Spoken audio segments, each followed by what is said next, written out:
Don't forget to subscribe to the Chrissy B Show, always aiming to show you the happier side of life. You can find us on YouTube, Facebook and Twitter.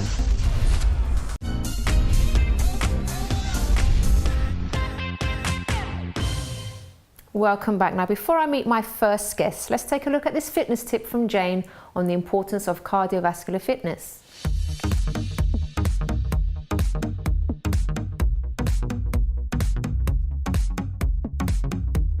Hi guys, it's Jane here with your regular fitness tip. Today I want to talk to you about the importance of cardiovascular fitness. Okay, so cardiovascular fitness is basically talking about the fitness and strength of your heart and lungs.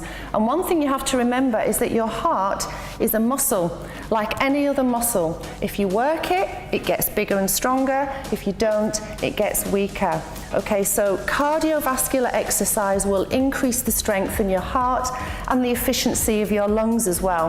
So the latest government guidelines say that everybody should do 2.5 hours of moderate intensity a week, okay, 2.5 hours a week. That's not all at once, by the way, and if you spread it out on a daily basis, that's recommended.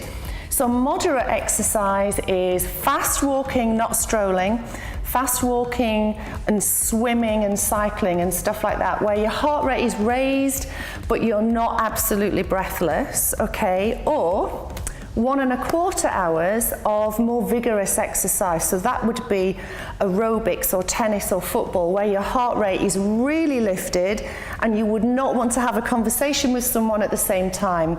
Okay, so either the 2.5 or the 1.25 hours a week spread out, plus 2 sessions a week minimum, ideally 3, but 2, of muscle strengthening exercises.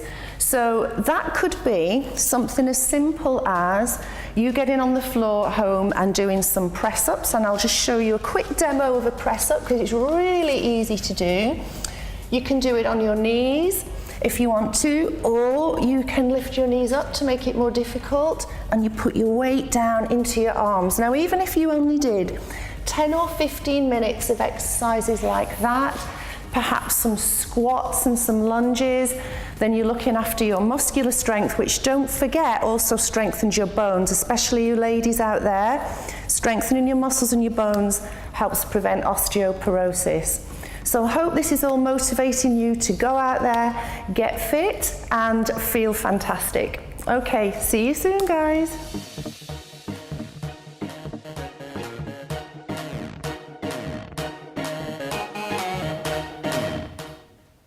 Thank you very much, Jane. So now I'm joined by Catherine Scott, who's a writer and a former care worker. Hello. Hello, Chrissy. How are you? I'm fine, thank you. Now, this is going to be quite an interesting one for me because obviously I know about care work, but not sort of what goes on exactly and stuff like that. So I'm quite interested to hear from you. But how did you get into care work in the first place? It was actually during my final year at university, and I was wandering through the careers library, and my university only really had advice for you if you wanted to become an investment banker. Otherwise, they didn't really know what to tell you. And I knew I wanted to do something rewarding that wasn't just about the money. And I stumbled across an advert for being a support worker for people with learning disabilities. And it said flexible hours, the pay was better than what I expected, and it looked like I could fit it in with my studies. So I just rang them up and said I'd be interested, and it all kind of started from there. Okay, and then what was your first experience like? So I worked as a support worker for 5 adult men with severe learning disabilities in a residential home,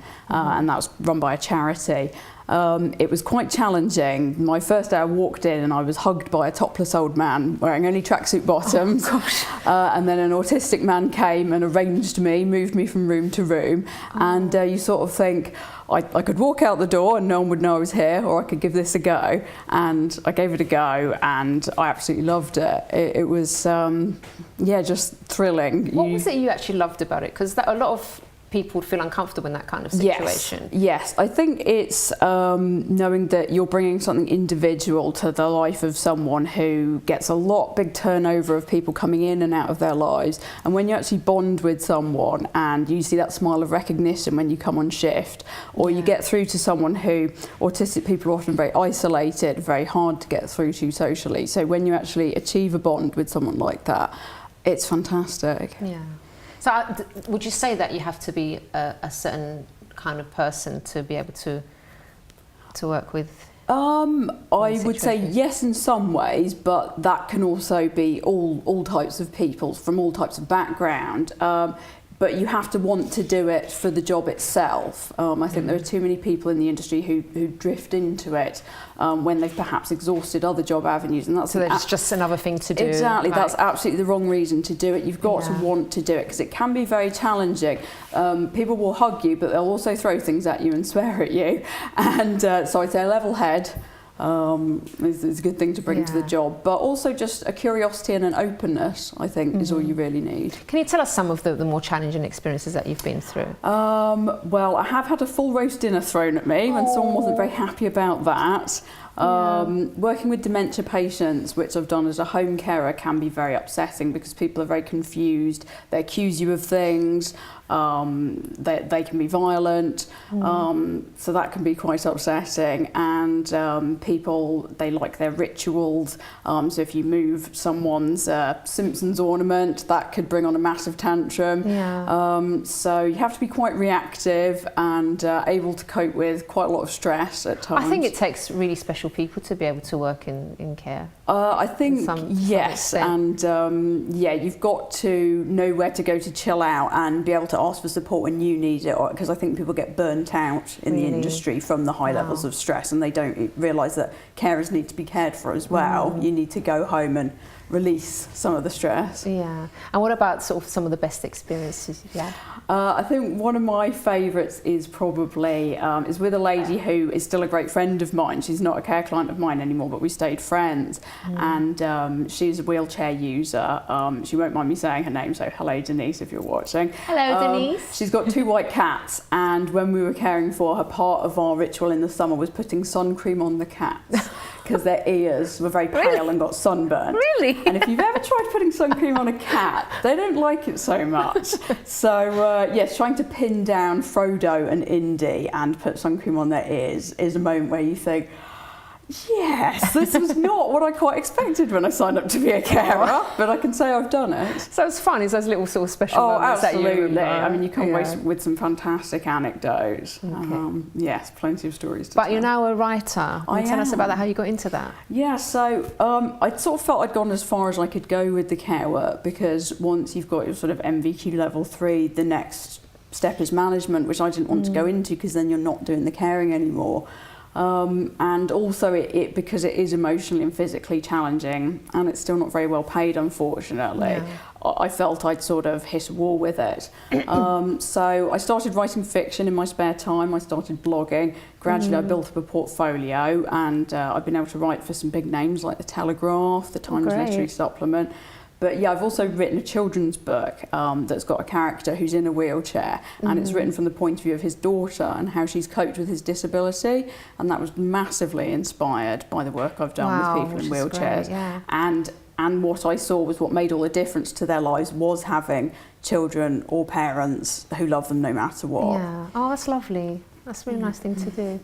Now, what would you say to someone that is maybe thinking of going into care work? What advice would you give to them?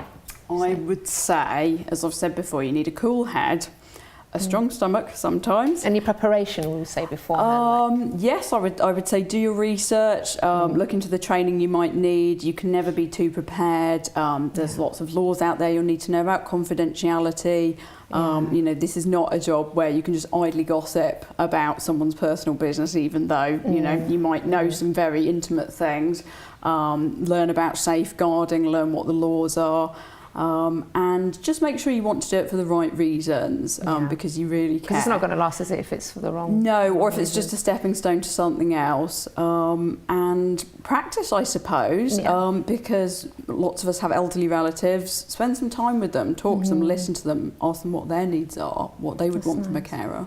And just before you go, Catherine, as well, in regards to sort of family, did you work closely with family members as well? And both my grandmas, they're in residential homes, so I have first-hand experience of seeing the very good care that they both receive. And an aunt of mine did die of cancer a few years ago, and she received excellent home care. So I've seen how good it can be when it's good. And I've seen it, some fantastic carers in my own experience. So. All right. Thank you so much for sharing your experiences with You're us, welcome. and all the best with the writing. Oh, thank That's you great. so much. Okay, thank you. All right, so do stay tuned, because after the break, I'll be joined by Ryan Boyle, who raises money and awareness for pancreatic cancer with his singing. So we'll be meeting him after this break.